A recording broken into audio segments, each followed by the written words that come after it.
This week on the Brody File, road trip, destination, North Dakota. Boom go the oil fields, and boom goes the economy too. We investigate. This is not a boom that's going to fizzle in 3 or 4 or 5 years. This is going to be a long time, a 30-year boom. Also going after the unchurched in the Dakotas. The church lady reports. And one-on-one at home on the range with GOP up-and-comer Kristi Noem. I am 100% convinced that God created me to be a mom, and that every other job that I have or duty that I have is just extra things that He's put on my plate. Buckle up, everybody. We're on the road in North Dakota, and the Brody File is on location. Next.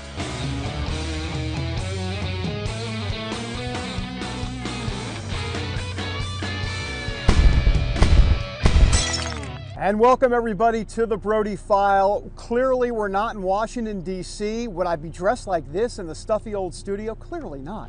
We are in Western North Dakota on an active oil rig site. There are about 180 or so of these in the entire state. But here in Western North Dakota, this is the oil boom, folks. I mean, this is where the wealth is happening. This is where all of the economic possibilities are happening. And so we decided to come out here to explore exactly what life is like out here, especially for families that are looking to improve their situation in life. History books tell us about the famous California gold rush in the 1800s when people headed west to strike it rich. Well, welcome to Western North Dakota, where an oil rush is on for people like Curtis Hansel. This is not a boom that's going to fizzle in 3 or 4 or 5 years. This is going to be a long time, a 30-year boom. This big boom covers more than 200,000 square miles in the Bakken oil fields. Now, this isn't a Beverly Hillbillies strike because the oil is actually in underground rock. New drilling technology called fracking means that the roughly 170 billion barrels of crude oil can now be unearthed. Oil production has zoomed up 600% in the last 7 years, putting North Dakota as the second largest oil-producing state in the nation, behind only Texas. Well, we are here on an active oil rig in the Bakken oil fields of Western North Dakota. There are about 180 or so oil rigs here in the state. And one reason many families are coming specifically here to the western part of the state is because of all of the economic possibilities. In many oil operations, workers keep their family and home in another state. But in this case, many families choose to live here permanently. Curtis Hansel left his Utah real estate job and brought his family here 2 years ago. I realized that this was an opportunity to get in on the cusp of something that I think will be good for us in the long run. It's been good for the Hansel family and many others. The average oil worker out here makes $112,000. Beginners start at $66,000. And even those not in the oil business are making more. The population increase means more demand. So the local McDonald's and Walmart are hiring workers starting at $14 an hour. And many times they add a healthy signing bonus just for agreeing to work there.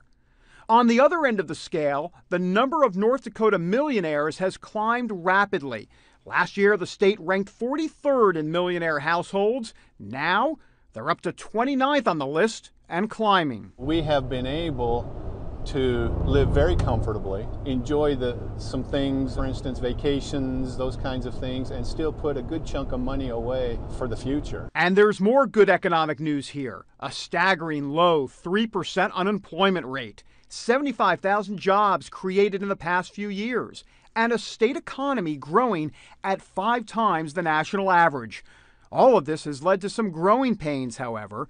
Dennis Johnson is mayor of Dickinson, a town where the oil boom has been a mixed blessing. The majority of the people, probably somewhere around 60 to 70%, are positively impacted by the oil development. But there's probably a minority of 30 to 40% that it's a negative impact. Take housing, for example. Demand is so great that 2-bedroom apartments that used to rent for $500, they're now going for close to $2,500. It's increased our housing cost quite a bit, and I feel sorry for people that don't have the big oil jobs. And the increase in people has led to more crime, especially among the young single men hoping to strike it rich. It's a scary place out here for women. And when girls come out here now, they think it's flattering like I did when I first got out here. And I very quickly reassure them that it's not, and they need to be very careful because these guys they'll take advantage of you. There's no doubt this Bakken oil field area has challenges, but for Curtis Hansel and families like his, the positives surely outweigh the negatives. If we do our part, that God will take care of us. And we've had to put that to the test a number of times, and so I don't want to make it sound like it's routine, but for my wife and I, it was just another challenge. That challenge is proving fruitful for the thousands striking it rich in the oil fields of North Dakota. And one of the folks in the piece was Curtis Hansel. Oh, and look, here he is. How are you, Curtis? Good to see you. Good, happy to be here, David. All right. You look nice in the suit. Well, thank you so much. It's my new fashion statement I like here. it. It's my Western North Dakota look. With Fort Berthold Services Safety Officer Curtis Hansel. All right, Curtis, tell me about, you're in Utah selling real estate, and my goodness, here you are in an active oil rig with your family out here. Tell me about what that process has been like for you. Amazing. If you'd have told me 2 years ago that I'd be standing on site on an active oil rig in North Dakota, I would have told you you're nuts. But here we are. Things were a little slow selling real estate. We knew we had to make some changes. Saw an opportunity here, came up, checked it out, saw that there was so much going on up here that we just had to do something, take advantage of that. Family was a little hesitant at first, as sometimes they are, but it's been a good experience. The folks out here, let's just cut straight to the chase. Mm-hmm. They can make a boatload of money, can't they? A lot of money. Can't they? What's that been like? Not, I mean, just for the folks out here. I mean, it really is life changing. It really is. It really is. North Dakota has a lot of rolling green prairies, but a lot of green financial pastures as well. So you'll see that, and you really need to get up here and take a look at what's up here, because anybody who has any entrepreneurial spirit or a good work ethic is going to make money up here. There's a lot of money to be made. So let me ask you, so is the deal that the provider, kind of the man of the family, kind of comes out here and takes a look, and then the family a lot of times follows afterwards? Is that how it kind of works sometimes here? That's what we've seen. Usually, one of the challenges we're facing with the boom, of course, is the housing.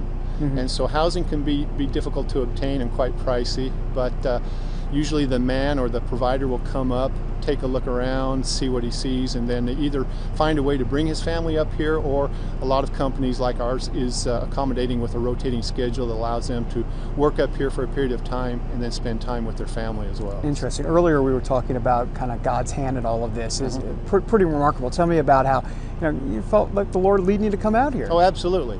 We are where we're supposed to be, and we feel that. My wife and I both feel that. Our children are now realizing that, seeing things that are taking shape in our lives.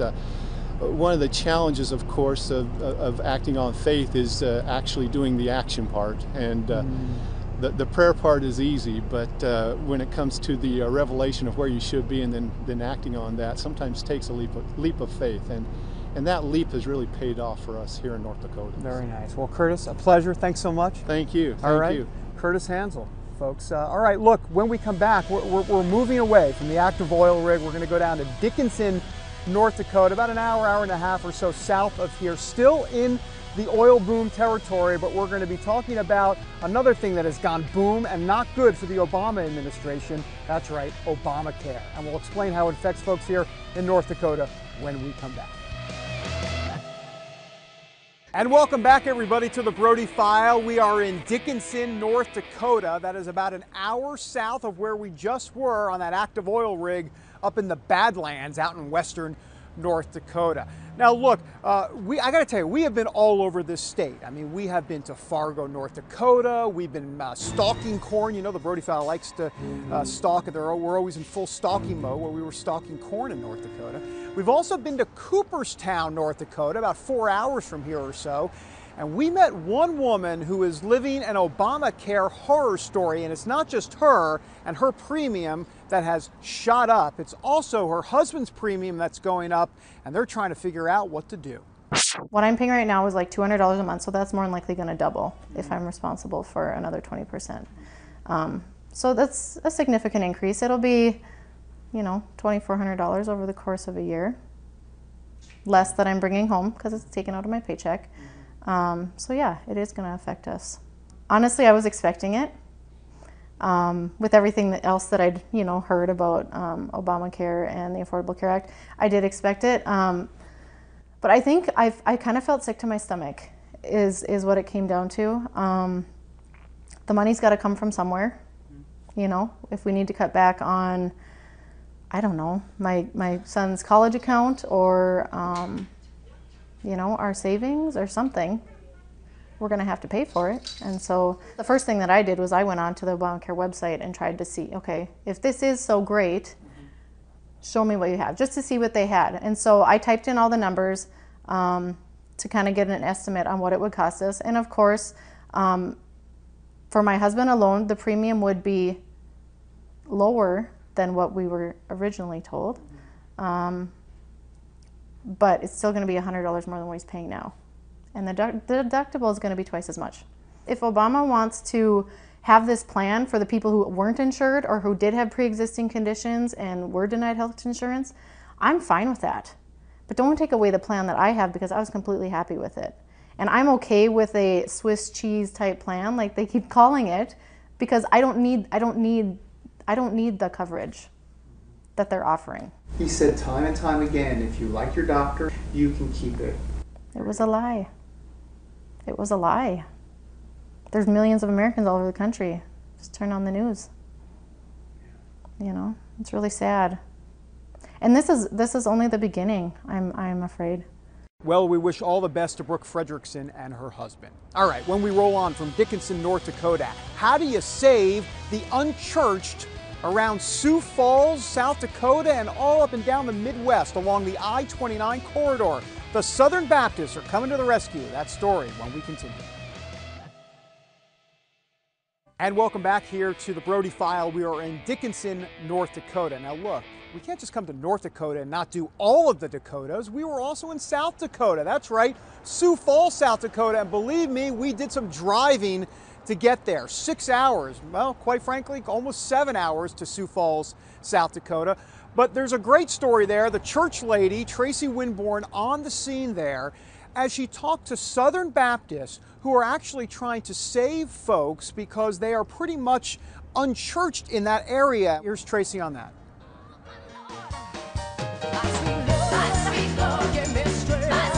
That's right, David. Southern Baptist leaders say the I-29 corridor along the Midwest represents one of the most unreached people groups in the country. That's why they've launched a new initiative called the Heartland Interstate Strategy.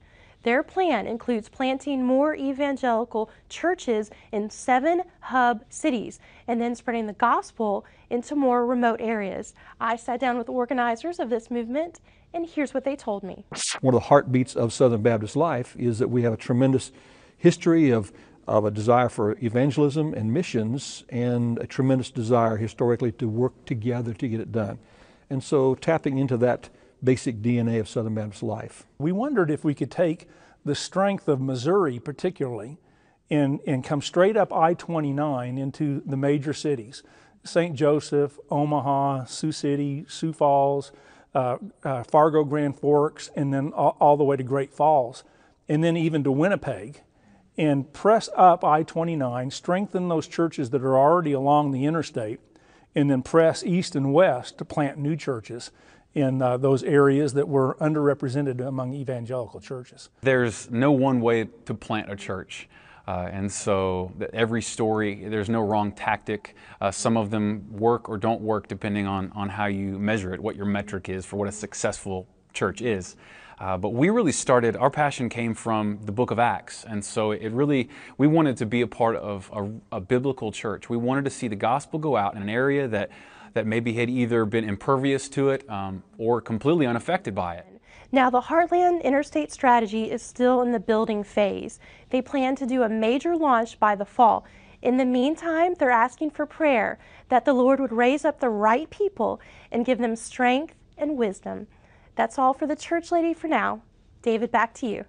All right, when we come back, Kristi Noem, one-on-one. She's a congresswoman, she's authentic, she loves Jesus, and she means business. Back in a moment. And welcome back, everybody, to the Brody File here in Dickinson, North Dakota. Now, we want to travel to Castlewood, South Dakota. Not North Dakota, South Dakota. That's right, I tell you, we've been doing a lot of driving. About 6 hours or so from here, Kristi Noem lives there with her husband and her kids. It's their ranch, and we had a chance to speak with her. She really is an up-and-coming congresswoman. She is one of the freshman leaders, at least back in 2010 when she joined Congress 2 years ago. And there's a lot of folks that are very much interested in what she's going to do in the future because she has a lot of potential. And we were struck by what an interesting journey she's had. And here's some of that interview. It's all native ground. It's never been broken. Home on the range, the place where Kristi Noem feels total peace. An ordinary mom on her South Dakota farm. A world away from her Capitol Hill duties in Washington, D.C. I am 100% convinced that God created me to be a mom, and that every other job that I have or duty that I have is just extra things that He's put on my plate. Those extra things have kept her busy since her election to Congress in 2010. She's clearly a GOP up-and-comer and made big news from the beginning. Representative-elect Kristi Noem is going to get the opportunity as a freshman to be part of the House GOP leadership. That is a huge honor, folks. Now at the Republican leadership table, Noem communicates the party's message to all Americans. The president claims to be leading us forward, but his policies have us stuck. She also represents the large Tea Party contingent that surprised Washington with major wins in 2010. It wasn't my job to sit at that table and only tell them what Kristi thought. It was my job to sit there and let them know what every other member of my class thought. And as one of the few Republican females in Congress, she also takes the lead against the so-called GOP war on women storyline. We've got to be willing to be brave enough to get out there on the airwaves and push back on it. Noem knows a thing or two about pushing back and taking charge. Life as a simple farm girl meant hard work, attending rodeos, and singing at church. She gave her young life to the Lord at Bible school, and then, while in college, she received heartbreaking news.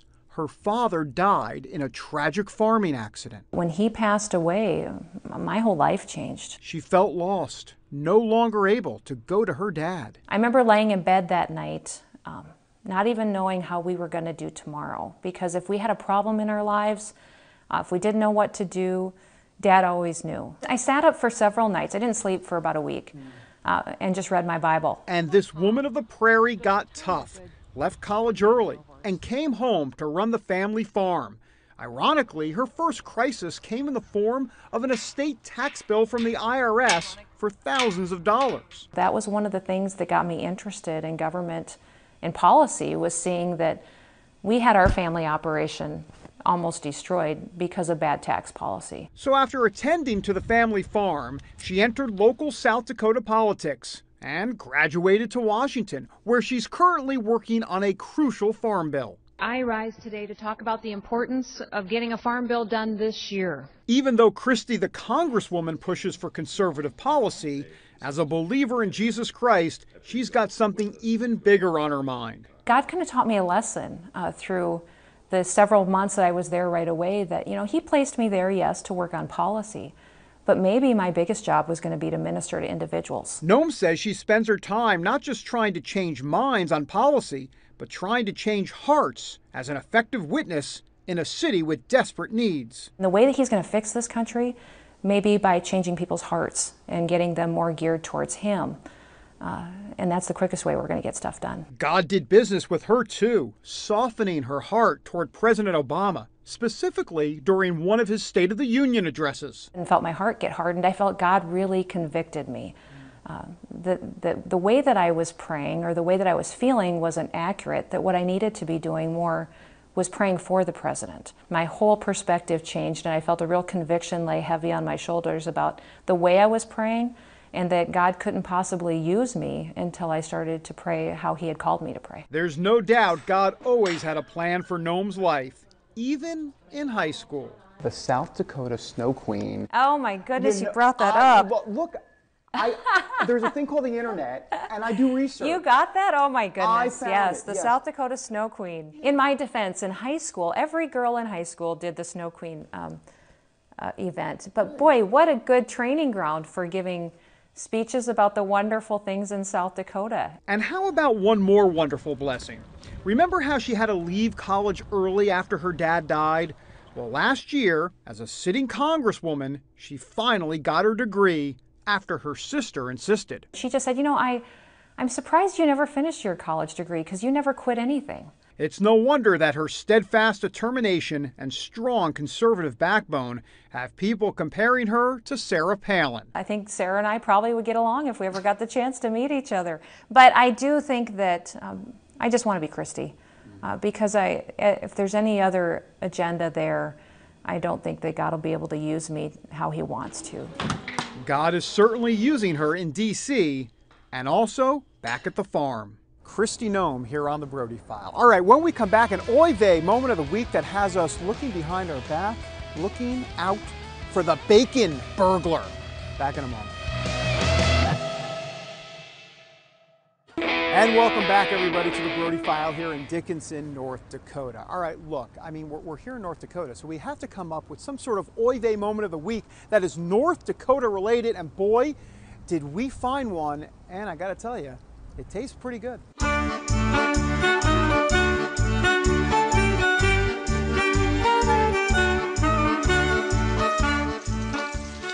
Well, meet the bacon burglar. That's right. A guy in Bismarck, North Dakota, walks into a woman's home. Woman's about 30 years old, and he robs her. But before robbing her, he actually, I kid you not, cooks bacon. That's right. He cooked bacon and then left. Still on the loose, by the way, so who knows if he's going to ever be caught. But he is officially the bacon burglar of Bismarck, North Dakota. And I kid you not, there have been other bacon burglars apparently in other states, but here in North Dakota, they are looking for the bacon burglar. Who knows? We'll have to bring you an update as soon as we find out whether or not he's been caught or not. All right, that does it here for the Brody File from Dickinson, North Dakota. But before we leave you, we must show you some of the sights and sounds of our beautiful road trip.